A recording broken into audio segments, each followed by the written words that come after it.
everyone, welcome back to my channel. Today we're going to cook a spicy fresh tomato spaghetti. Let's go!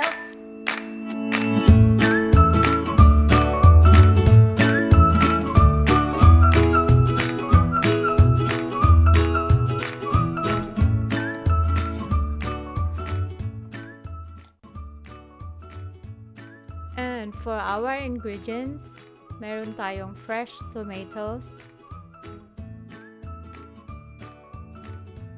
Parmesan cheese,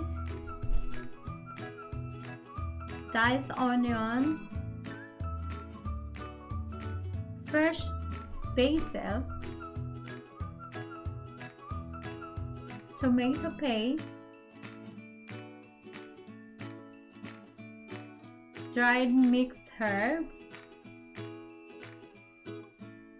chili flakes, salt, ground pepper, diced garlic, cooking oil,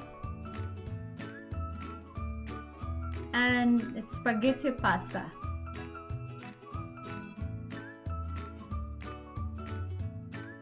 First, kailangan nating hiwaan yung ating tomatoes para madali siyang balatan mamaya. Lagyan lang natin siya ng cross cut ng konti sa ibabaw o sa tuktok ng tomatoes. So, gawin lang natin sa bawat tomato natin.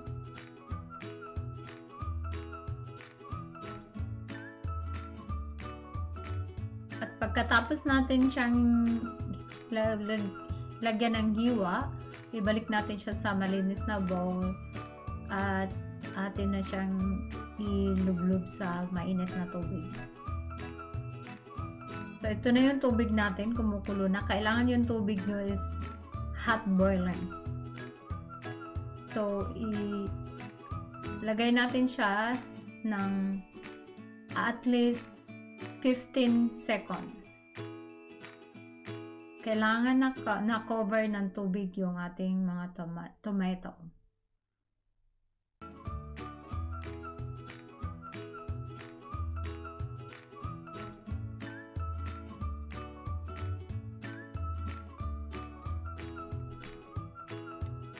After 15 seconds, ganito na yung itsura ng ating mga kamatis. Nag-start na siyang magtanggal yung mga balat niya.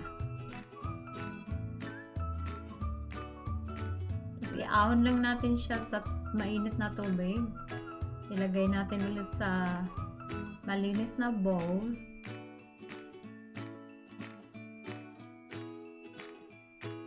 At ito na yung ating kamatis. Ready na siyang balatan. Cool down natin siya ng konti. Mas madaling balatan kasi mainit eh. Yan. Ganyan na siya kapag tanggalin mo yung balat. Cool down lang natin saglit.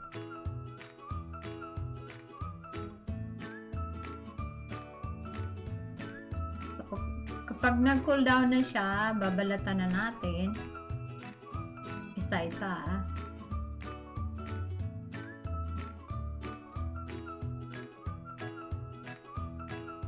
At kung bago lang kayo sa akin channel, please subscribe, like, at huwag kalimutang pindutin ang notification bell para lagi kayong updated sa aking mga videos.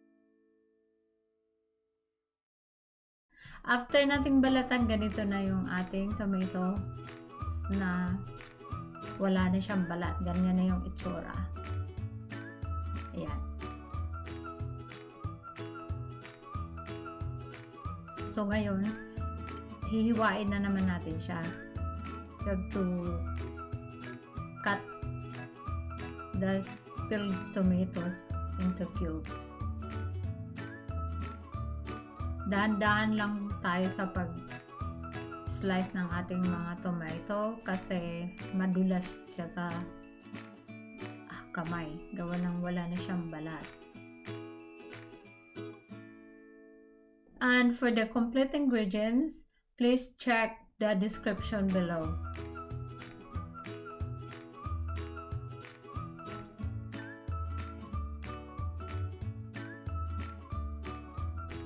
Hiwain lang natin hanggang sa matapos lahat.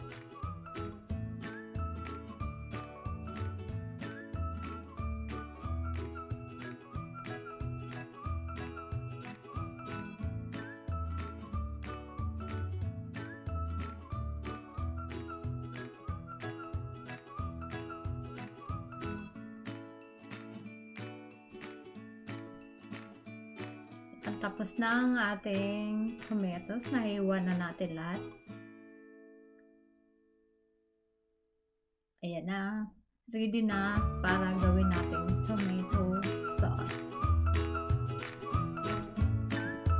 Gagamit lang tayo ng medium frying pan. Turn on your heat into medium. Add in cooking oil.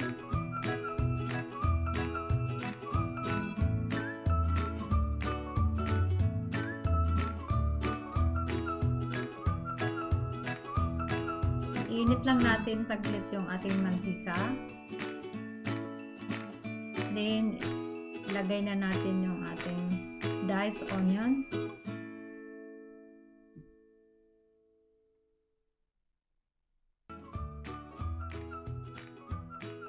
Pan-fry natin saglit yung ating diced onions.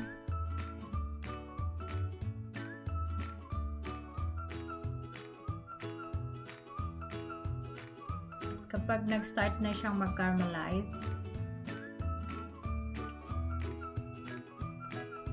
pwede na nating ilagay yung ating diced garlic. Then, i-mix natin sila.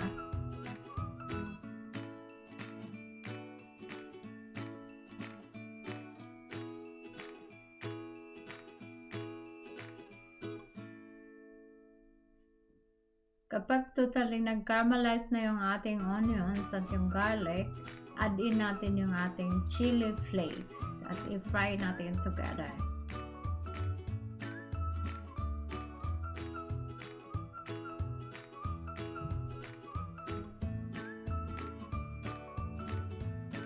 Then add in our diced tomatoes.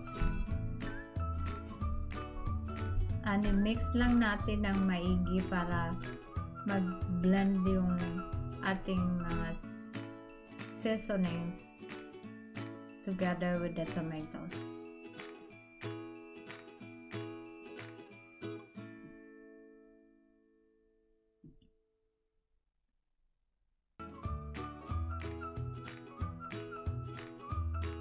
Mix natin ulit. At ilagay na natin yung ating dried herbs. Optional lang kung gusto mong i-add in yung dagdagan ng mga herbs. Add in also the salt and ground pepper.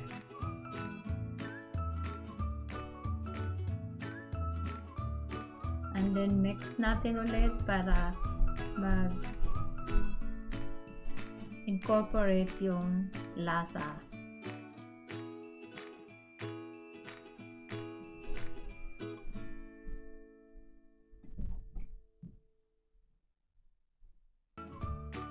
Takpan lang natin ang ating tomato sauce.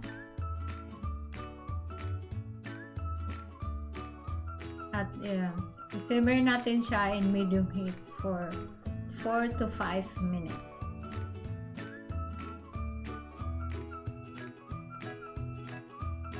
So habang niluluto natin yung ating tomato sauce, iluluto na natin yung ating spaghetti pasta. Ready na yung ating tubig. Kumukulo na siya.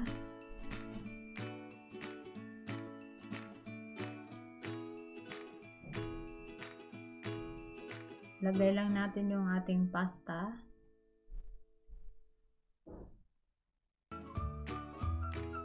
Kailangan i-cover yung pasta ng tubig.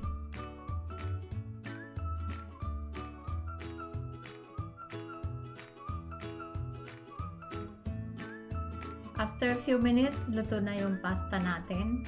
Kailangan natin siyang i-drain at ilagay natin sa malinis na bowl. Set aside natin habang iluluto pa natin yung ating tomato sauce.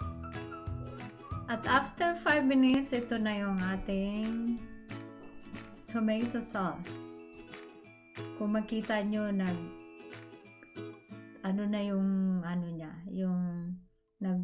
nagbe-blend na yung tomato at yung mga seasonings na melt na siya. Ngayon i-add natin yung ating tomato paste.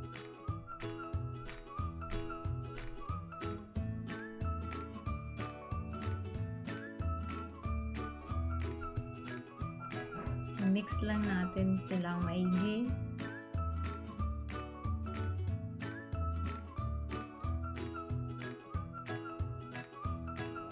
Make sure na pag minix natin, kailangan natin i-touch yung pinaka-bottom surface kasi dumidikit yung tomato. And then, i-add na rin natin yung ating Parmesan cheese. Just the half portion kasi yung half portion gagamitin natin for garnish upon serving. And then, i-mix natin siya ng maigi.